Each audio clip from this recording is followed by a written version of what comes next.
Tomasa dagamaya tamaso omaham jyoti gamaya mrityormam amritam gamaya ahavir maedhi rudra yate dakshinam mukha te namaham pahinityam. Om, lead us from the unreal to the real. Lead us from darkness unto light. Lead us from death to immortality. Reach us through and through ourselves, and evermore protect us from ignorance by thy sweet, compassionate face.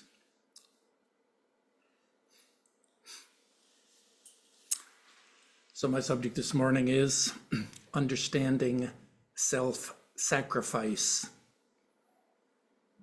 And the framework for our discussion is karma yoga. The ideal of karma yoga is to attain spiritual freedom. The only way that we can become free from the bondage of karma is to work through detachment and non-attachment. Ultimate non-attachment is complete self-abnegation. In the beginning, the creator of this world, Prajapati, he appeared. Oh, he had nothing apart from himself with which to create. And so he made this world out of his own body. His head became the Brahmin class with the priests and the scholars. His heart became the Kshatriya class with the rulers and the warriors. His arms became the Vaishya class, the merchants and landowners. And his feet and legs became the Shudra class, the working man. It all began with self-sacrifice. As students of the Christian Bible, we know read in the Old Testament, there's a lot of talk about sacrificing to God, either to glorify God or as atonement for sin. One particular story we know, the favorite story of the French existentialists, and that is about Abraham. He had a beloved son, name was Isaac. One day, he heard the voice of God speaking to him. He said, Abraham, I'm very pleased with you. You are a great devotee. I have only one thing to ask of you, and that is, I want you to sacrifice to me your son.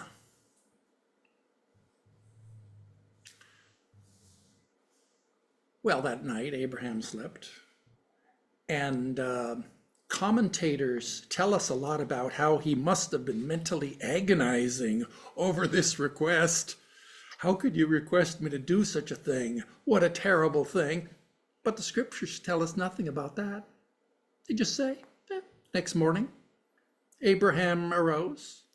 He called his son, 2 servants, bring a donkey, load up the donkey with some wood, and they all went journeying off. They went over hill and dale. They came to the foot of the mountain. He said, well, let's leave the servants here with the donkey, and Isaac, you bring the firewood. So they're trudging up the mountain, and little Isaac says, but Father, where is we're going to do a sacrifice. Where is the sacrificial lamb? Father says, don't worry about that. They get up to the top of the mountain, and they lay out the altar. And then he says, Isaac, get up on this altar. Just lay down here. He tied him down on the altar. And out from his cloak, he pulled a knife. He raised the knife. And then he heard the voice of God saying, Abraham, stay your hand. Look over to the side. There you will find a ram, like a wild goat, that's tangled up in a bramble bush. Loosen Isaac and sacrifice that ram instead. And so Abraham did that. He concluded the sacrifice, and that's the story. The story about complete self-surrender.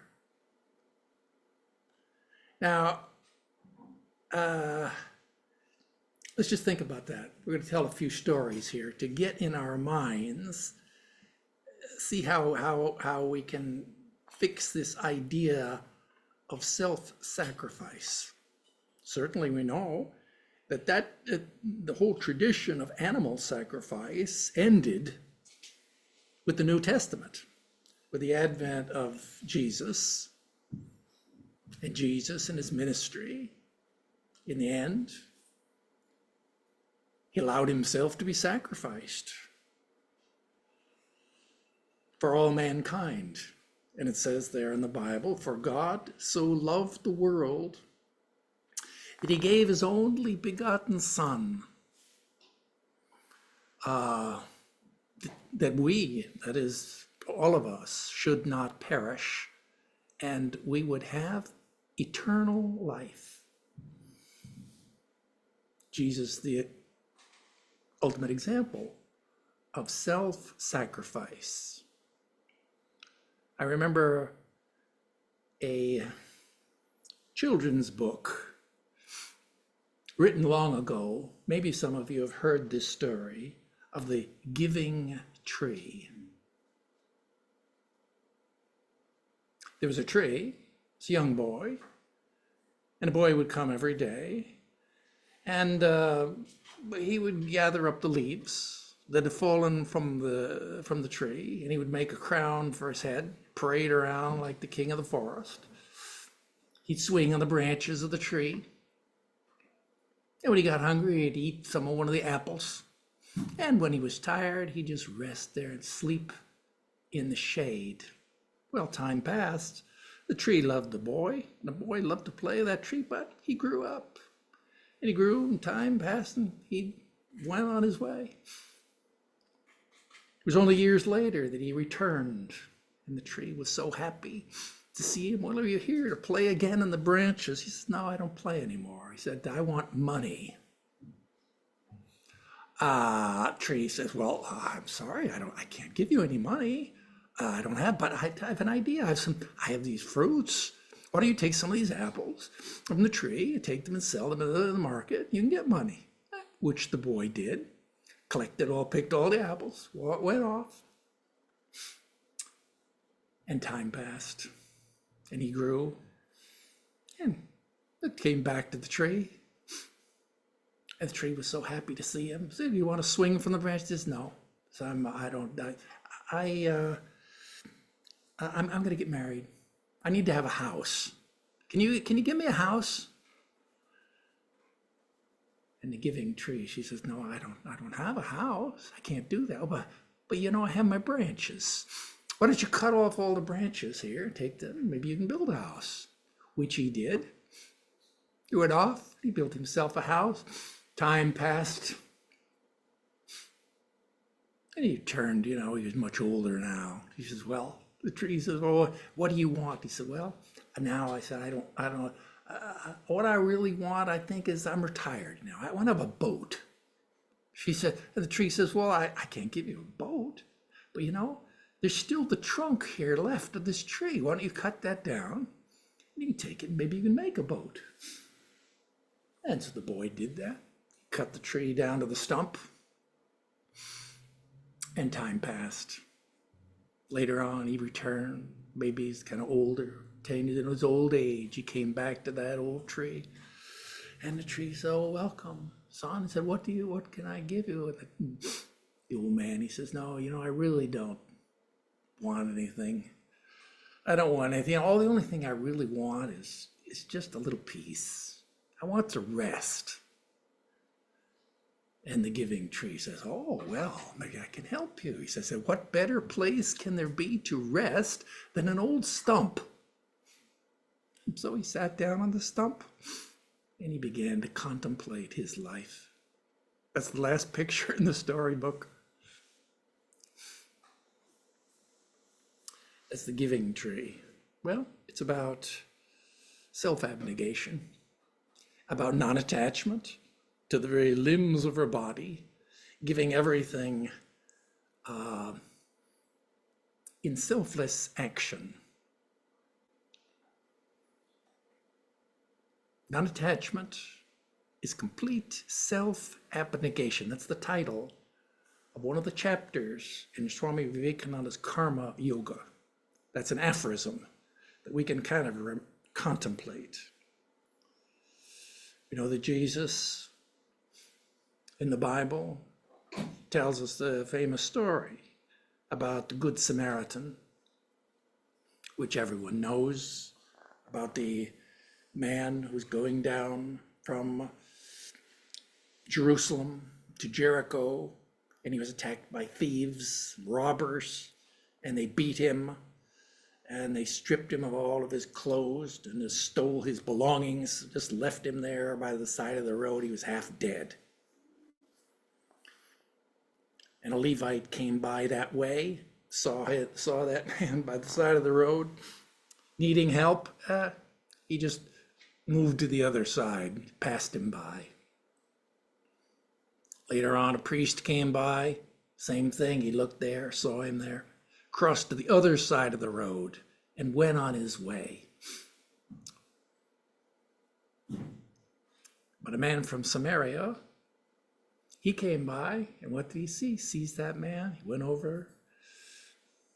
He helped him up. He bandaged bound up some of his wounds, comforted him, loaded him up there on his donkey. And together they went through the streets, took him to a wayside inn. Told the innkeeper there, please keep this man here and let him recover. I'll pay you now, and then when I come back, I'll pay you whatever is left over. And so like this, we learn the lesson of the Good Samaritan. It's a lesson it's what is this it's about? Well, it's not about just ordinary humanistic altruism. All human beings feel for others. All human beings naturally want to help another person in need. But this is a story about religion, about the deeper grounding and the motivation for our action. That is the Good Samaritan, or we can interpret here, that our motivation here is not just empathy, but it is a religious belief that we are all one, that there is a divine being from which that is a grounding for all of our actions. So it's a practice here of non-attachment and of self-abnegation, with the idea there is a higher divine spiritual commandment of God, as it were, to practice non-attachment.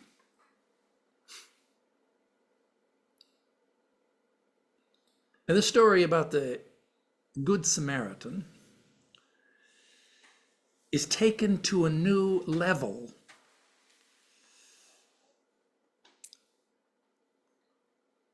In ancient times, in the Mahabharata,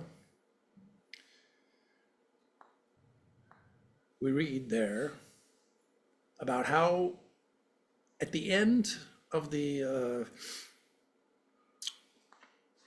Kurukshetra war, the Pandava brothers, is a whole epic story. And they had a great sacrifice. It's called yajna. That means is that they bring all they sacrifice many foods and the wealth. The king sacrifices all great wealth and then distributes that wealth among the poor. So it was a great sacrifice. Everyone in the village, in the town, in the country benefited from that. While they were celebrating in the Durbar hall there of the kings, into that hall there came a mongoose. Half of his body was golden, the other half was just brown colored. And that mongoose came in and he was rolling around in the floor, right amidst the crowd. Everything stopped and they were looking at this. And the mongoose was talking and he was saying, this is no sacrifice. This is no sacrifice at all. And the ministers were stunned and amazed to hear this. What do you mean? This is the greatest sacrifice that we've ever seen. Look at all the people that are benefiting from this. And the mongoose said, well, the reason I say that is, let me tell you a story.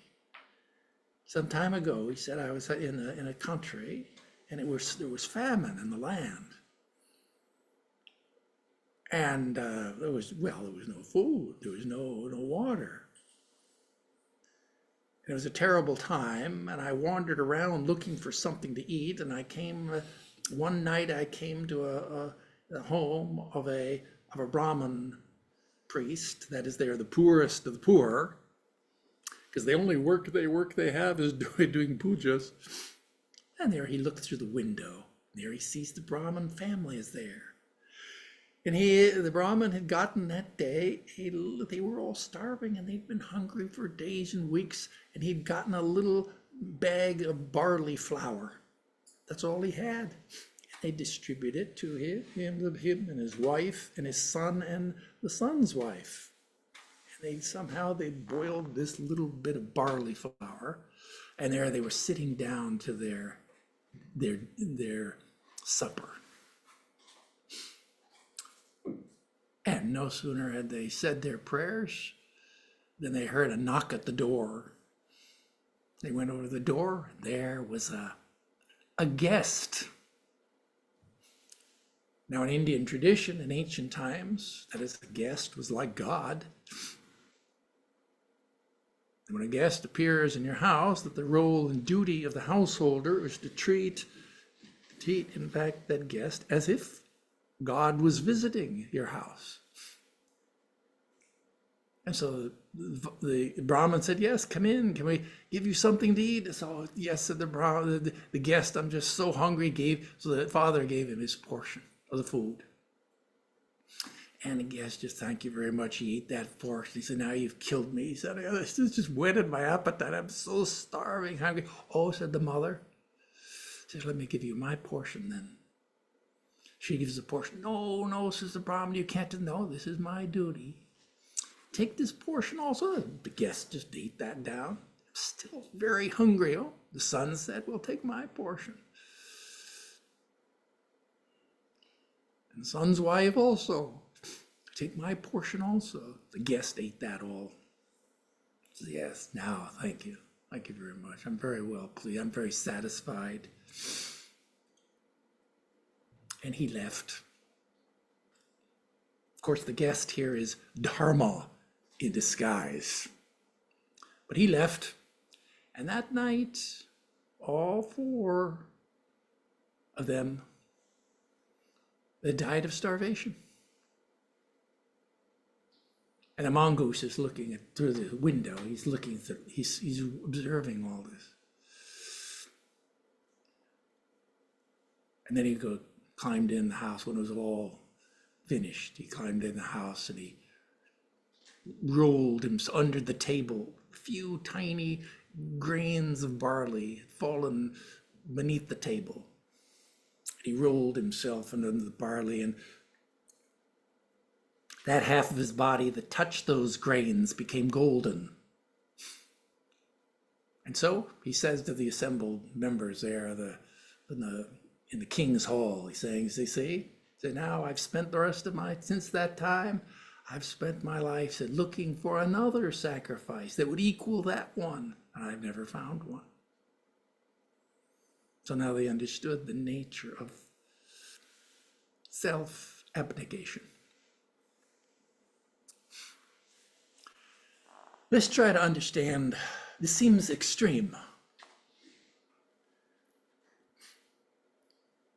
And Swami Vivekananda, in fact, notes there after telling that story in Karma Yoga, he notes, he said, no Westerner can understand that story. Of course, we can't understand it. We're brought up thinking, well, every man for himself, We have to pursue our own rational self-interest. We're not extremists.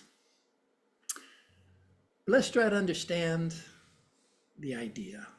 It represents the highest ideal of karma yoga, that is non-attachment. Why do we practice non-attachment? In order to free ourselves from the bondage of this world. How do we do it? We have to work without attachment. What is non-attachment? Non-attachment means the concept of attachment entails complete self-abnegation. That is, ultimately, non-attachment to what?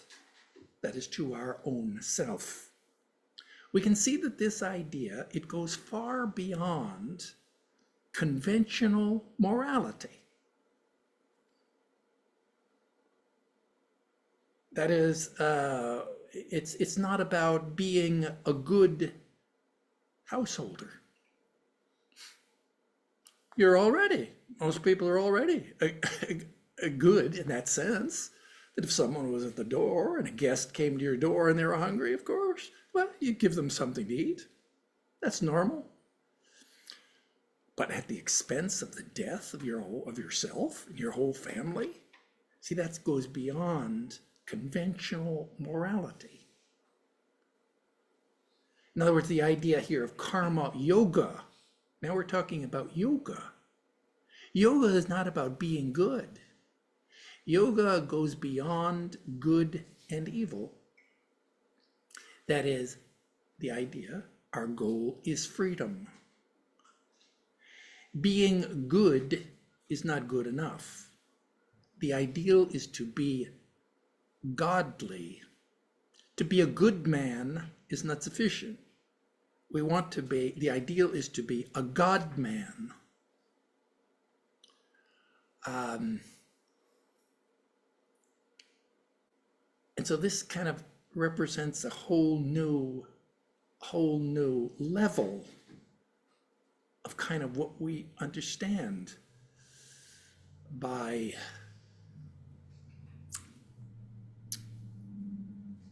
morality. Jesus says in the Bible, "Be ye perfect, even as your Father in heaven is perfect." That's what this sounds like. It sounds like it's unselfish to the point of view that it's perfect self-sacrifice. He said, well, yeah, but I mean, nobody can be perfect. Jesus says, "Be ye perfect, even as your Father in heaven is perfect." And we know that you students of the Bible, you know that Jesus says some things that we kind of maybe gloss over when we're reading, where he talks there about what does that mean? rise and well, how about loving your enemies? How about how about how about uh, how about turning the other cheek when someone abuses you or someone strikes you? Turn the other cheek. Forgive them not seven times, which in the Old Testament it says forgive them 7 times. That's conventional morality. Jesus says, no, I wouldn't say 7 times. I would say 70 times 7. And so here we have a whole new concept of morality. Now the story I like there is that maybe illustrates this is that of the bull. There's a Brahma bull, huge bull. Maybe the span there between the tips of his horns, maybe like about 6 feet. There he lives there in that field. He's just eating grass in the field. Meanwhile, the mosquitoes flying around. Mosquito is so hot and he's so tired. And he lands on the shoulder of a grasshopper. He says, hello, can I just rest here just for a moment? Grasshopper says, no, get off of me. You terrible, get away from me. I can't bear, you're too heavy. The mosquito flies off, still very tired, exhausted, looking for a place to rest. Lands on maybe the shoulder of a farmer. And the farmer, get away, this mosquito brushes him off. And the poor little thing flies around. He lands on the tip of the horn of this bull. And he's very polite though. He says, hello, excuse me, sir, Mr. Bull. Do you mind if I rest for a moment on the tip of your horn? No answer. And so he climbed down, the mosquito climbs down the horn, halfway down. Hello, Mr. Bull. Do you mind if I rest here? No answer. So he climbs all the way down to the ear of the bull. He shouts into his ear, hello, Mr. Bull. The bull looks up, yes? He says, do you mind if I rest for a moment on the tip of your horn? The bull says, well, I didn't realize that you were there. He says, sure, of course, you bring your whole family. Well, now we can understand that story about, yeah, you can rest, but the idea, the clinching line there is, yes, but bring your whole family. Now that kind of taking it to a new level. This is why when we read there in yoga, there are virtues, they're called virtue, we call them spiritual virtues. They're not moral, just moral. They go beyond morality. They're spiritual virtues. Things like non-injury, things like perfect purity, non-attachment. These are not traditional, conventional moral values. These are spiritual values. Things like practicing austerities, tapas. This is yama and niyama. The prerequisites for the practice of yoga are to be established in these spiritual, they're called spiritual virtues, we could call them. I don't know what else to call them. In Vedanta, they're called the 4 sadhanas, different set of qualities. But there it is, there they are. Worship of God is a prerequisite good quality for the mind before you can begin to benefit from the practice of yoga. So these are all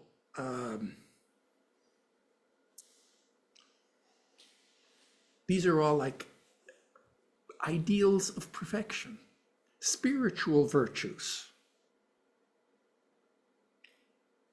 like the practice of meditation, samadhana. That's like a prerequisite for that is having the capability of focusing and concentrating your mind. And so you begin to get the feeling here for this idea of be ye perfect. The ideal, that is our ideal, is to be perfect. Yes, as your Father in heaven is perfect.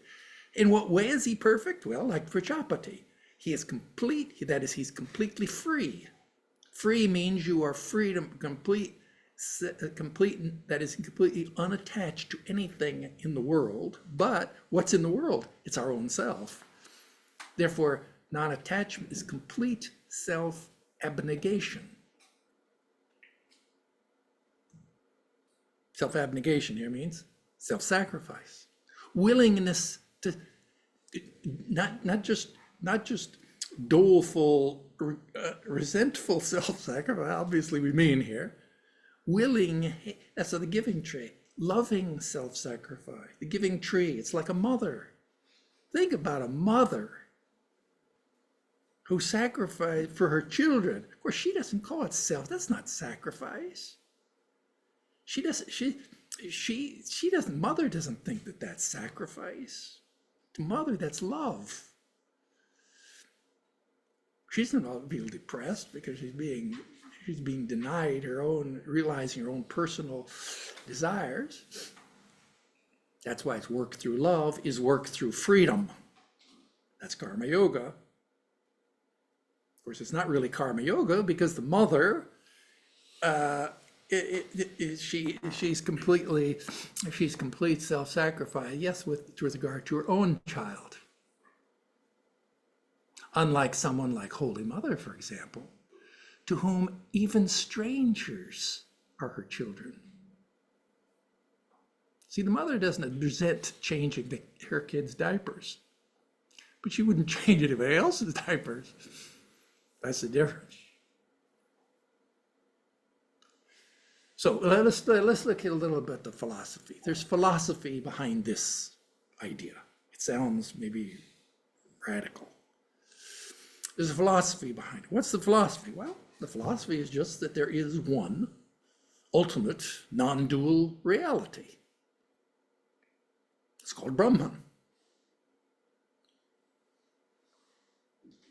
And Brahman is one only without a second. Now we're talking about meta-ethics, or the grounding for ethics. This is our belief. This is the teaching. That is another word for Brahman, that is the ultimate reality, is the Atman, that is ourself. The ultimate teaching of the Vedanta philosophy is thou art that, you are Brahman. The goal and purpose of our life is to realize our oneness with that ultimate reality. The problem is that there is something between us and that. Thou, it says thou art that. That's the ultimate teaching. Okay, that sounds good. But wait a minute, there's something between ourselves and that ultimate reality.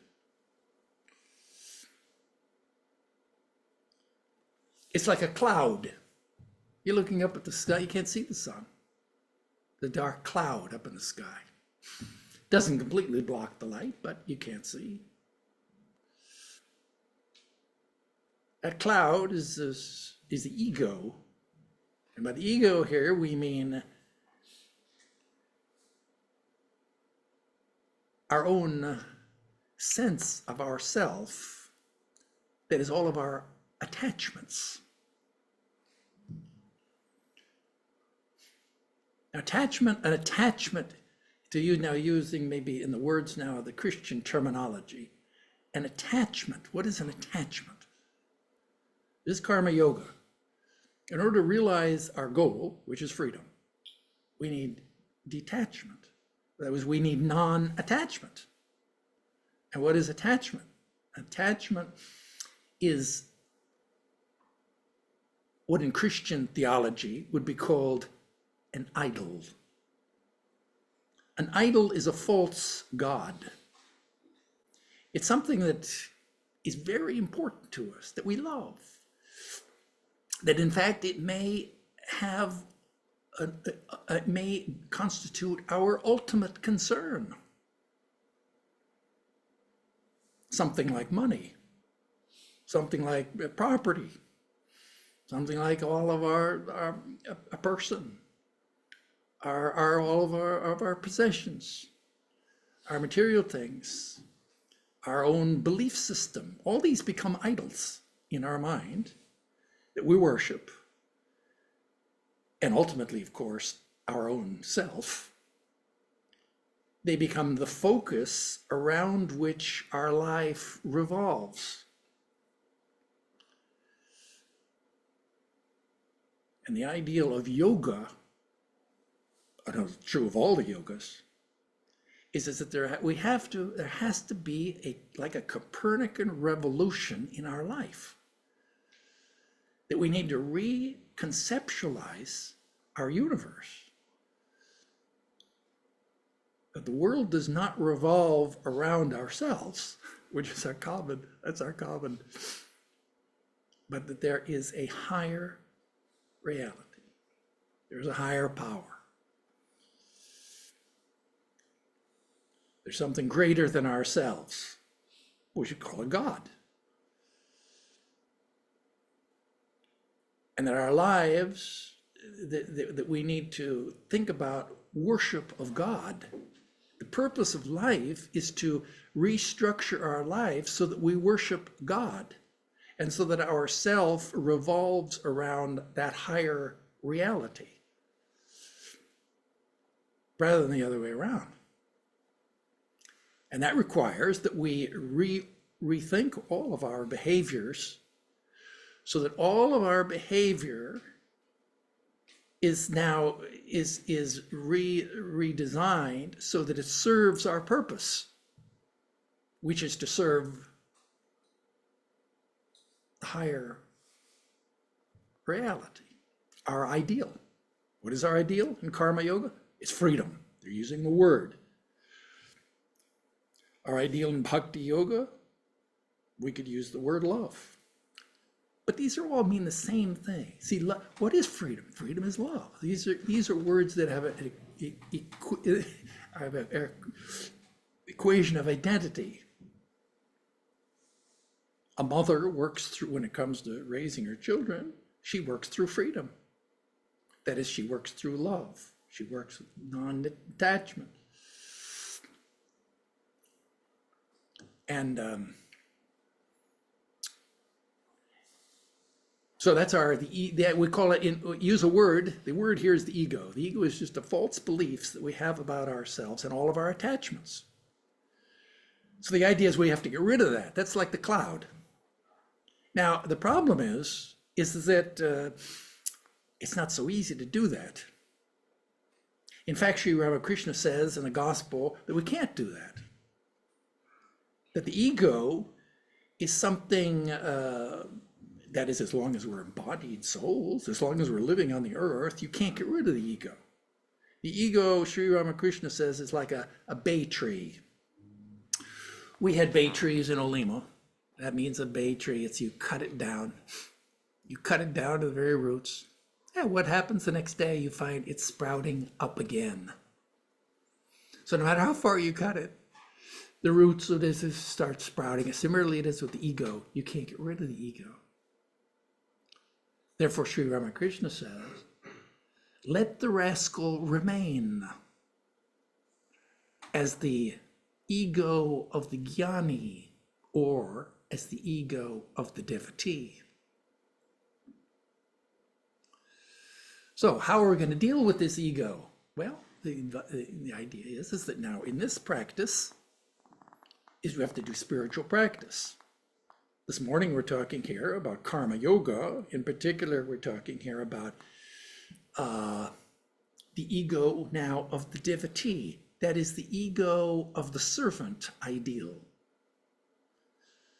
We're talking here about worshiping God, that is making God the center of our life. Worship just means we're going to put our whole, that's our ultimate concern.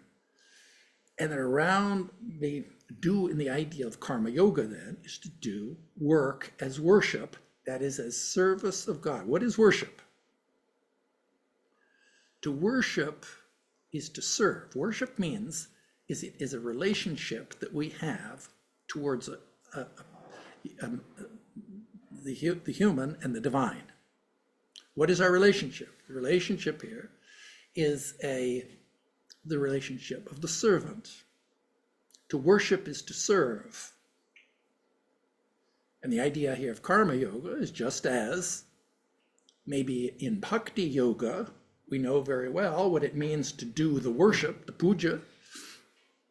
We offer flowers and fruits to the form of the deity who's on the altar. We do it with all the focus of our attention and all of our concentration. Similarly, it is in karma yoga that we can do the same thing with our everyday activities, that we can do work as worship. We can work as servant of this higher ideal, whether it be in the shrine of our heart or in the actual form of another person, like the guest who appears at the front door. Of course, remember about that story. That's a story about the ideal of karma yoga. That's not something you have to do. That's not a categorical imperative for every householder has to sacrifice his life for guests. That's not the point. The spirit here is of karma yoga. We see what a high ideal it is. In order to attain perfect freedom, we have to be free of our own sense of a separate self. Perfect freedom is complete self-abnegation.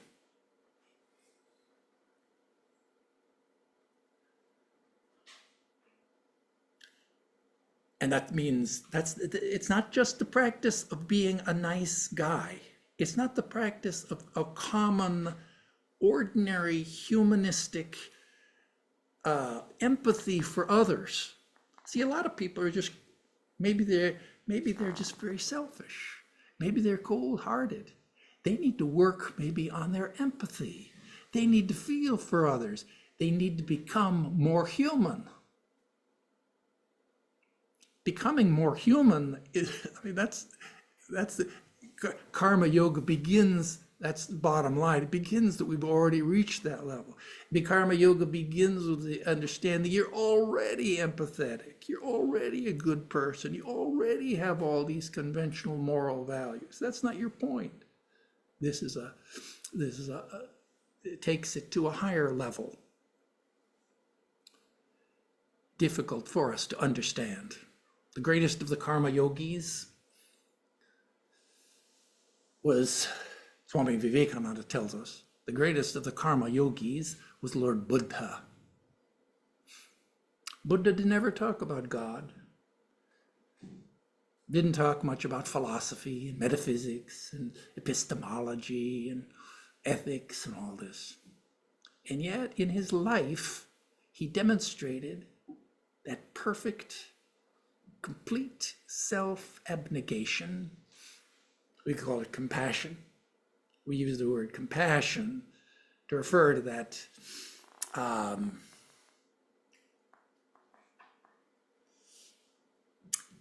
that's an example of the ideal of karma yoga. Remember the idea of the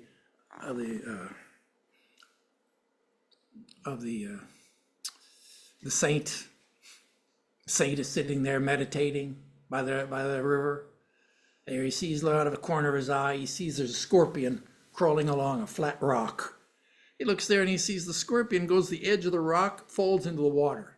The saint reaches down, he picks the scorpion up, puts it on the rock. He has compassion. He has love. He's completely non-attached to the thought that, well, what happens? Of course, the scorpion stings him. And he goes back to his meditation. Next thing he notices, out of the corner of his eye, the scorpion's walking again towards the edge. Falls off the rock, falls in the water. The saint again reaches over, rescues him, and again is stung. Third person. Another person, Avadhuta, he's walking by. He's observing all this. And he approaches the saint. He says, "Revered sir," he said, "Let me ask you a question. Why do you keep rescuing that scorpion? You know he's gonna sting you." And the saint says, well, it's just, I don't know, it's just his nature to sting. It's my nature to be compassionate, to save him, and it's his nature to sting. That is, the saint is just, the point being, the saint is acting just out of his own being. The saint may not have any high philosophy, or maybe not be thinking of God. He's just like Lord Buddha. That is, he's just enacting his own being, which is completely free of any attachment. That is, we would call it his spiritual being. He was acting like a jnani. So that's why sometimes Swami Vedarupananda called Buddha a jnani, a karma jnani. In any case, so this is the idea.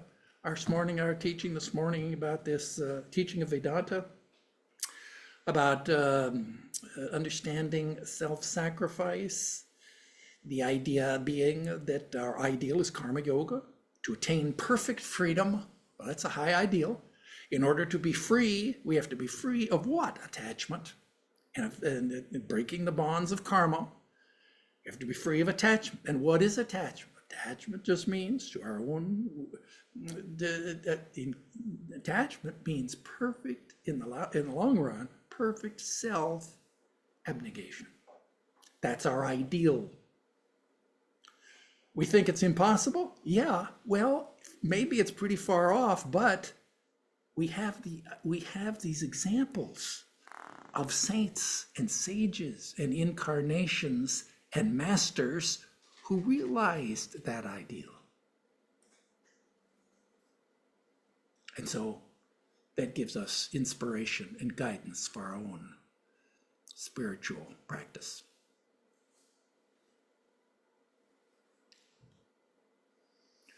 What time we got? We have 11:53. We have time for a question Okay. or two if you'd like to. Question or two, or a Comment, pushback. comment. Yes. Yes. I don't know, do you have a question or speak up? Thank you very much for the talk. Is this on? Yes. Yeah. So my question relates to two of the stories you told, like for example, the giving tree, and then the other one with the Brahmin family and the grains of barley. And for me in my personal life, what I have difficulty with is on the other side of both of those stories is the other person's extreme selfishness.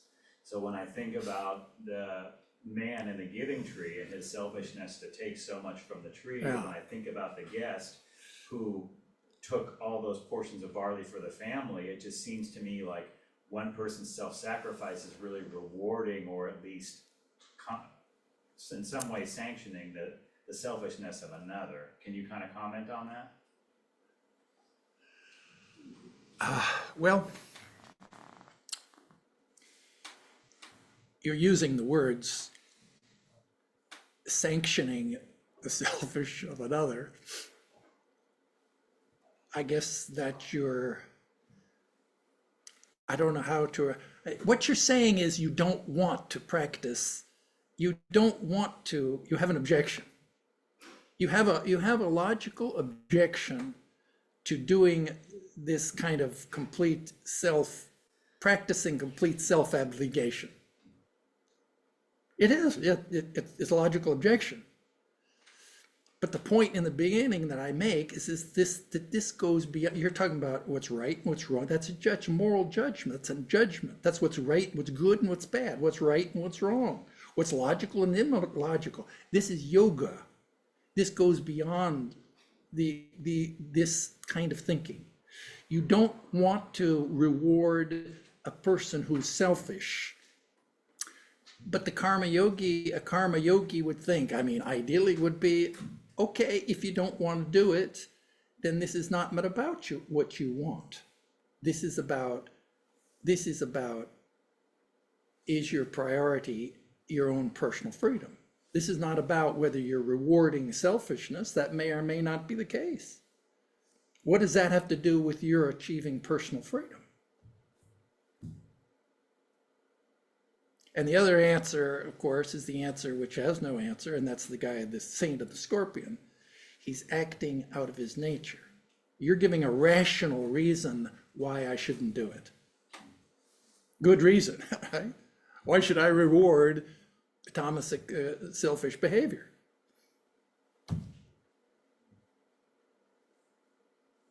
Does that, I don't know, that answers the question. Somebody else has an answer to that question. Should we reward? Well, the servant needs to realize that there's no other. What? The servant needs to realize there's no other. Except for the Lord, there is nothing. Yeah, well, that's kind of, thank you, that's kind of the idea.